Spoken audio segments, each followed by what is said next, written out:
오늘 준비한 첫 번째 질문 해보도록 하겠습니다.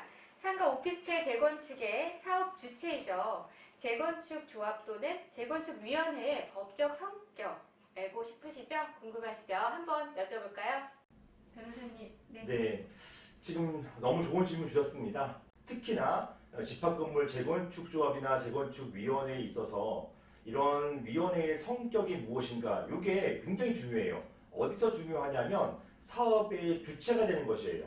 사업의 주체가 되어서 나중에 매도청구 소송 등의 어떤 소송을 진행할 때 이런 소송의 원고 또는 피고가 됩니다.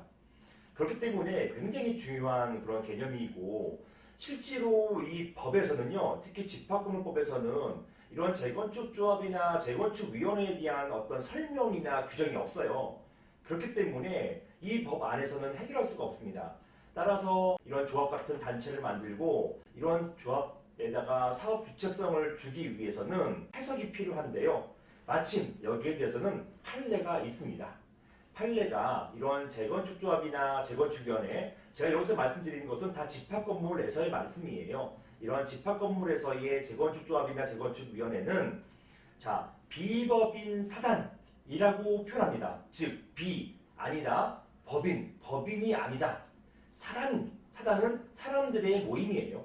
그래서 비법인 사단, 즉 법인은 아니지만 사람들이 모인 단체다, 이렇게 표현하고요.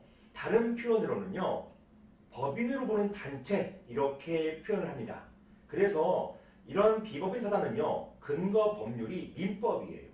민법에 이런 비법인 사단에 대한 근거법이 있어요. 있기 때문에 이것을 활용해서 단체를 만드는 것입니다. 단체가 만들어졌으니까 사업 주체성이 있는 것이죠. 재건축을 추진하고자 할 때는 오히려 일반적으로 이런 비법인 사단인 단체, 재건축조합, 재건축위원회를 만들어가지고 이 단체 가지고 사업을 추진하게 되는 것입니다. 결론을 말씀드리면 그 성격이 뭐냐? 비법인 사단이 되겠습니다.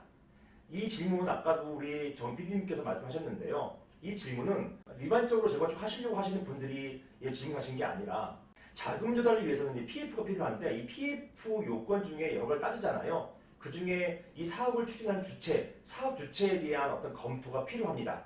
이 검토 과정에서 이런 쟁점이 나온 거예요. 그래서 저에게 질문을 주셨고 제가 이런 답변을 드렸던 사안입니다. 이런 자금 조달을 위한 어떤 신탁사나 금융사뿐만 아니라 이 사업을 추진하고자 하는 여러 건물에서도, 여러 건물 소유자님들께서도 이런 점에 대해서 알고 계시면 너무나 좋을 것 같습니다.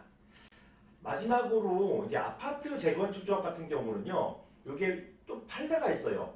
아파트 재건축 조합도 도시정비법에 따라 가지고 조합을 만든 다음에 관할관청의 조합 설립 인가를 받으면요, 그때는 마치 행정관청과 같은 지위를 부여합니다.